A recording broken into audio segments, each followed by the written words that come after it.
ગણેશનગરની 150 વર્ષ જૂની વસાહતમાં સુવિધાના અભાવે લોકો હેરાન પરેશાન થઈ ગયા છે. ગણેશનગરની અંદાજે 150 વર્ષ જૂની વસાહતમાં આજે પણ લોકો મૂળભૂત સુવિધાઓના અભાવમાં જીવી રહ્યા છે. સ્થાનિકોના જણાવ્યા મુજબ પીવાના પાણી માટે પણ લોકોને રોજના અંદાજે 1 કિલોમીટર દૂર સુધી જવું પડે છે. લોકો વિશ્વામિત્રી બ્રિજની નીચેથી પાણી લાવવા માટે મજબૂર બન્યા છે. આ વિસ્તારમાં રોડ, રસ્તા, પીવાના પાણી જેવી પ્રાથમિક સુવિધાઓ પણ લાંબા સમયથી મળી નથી.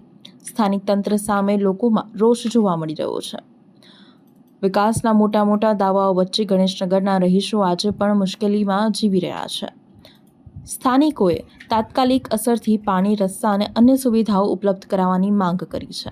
સાથે જ વડાપ્રધાનના કાર્યક્રમોને લઈને તંત્ર સક્રિય બનતું હોય ત્યારે આવા વિસ્તારોમાં પણ વિકાસ આવવો જોઈએ તેવી માંગ કરી છે.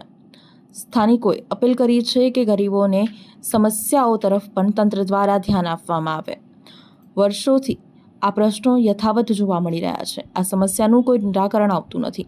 તેથી સ્થાનિકોમાં નિરાશા અને અસંતોષ પણ ગાઢ જોવા મળી રહ્યો છે.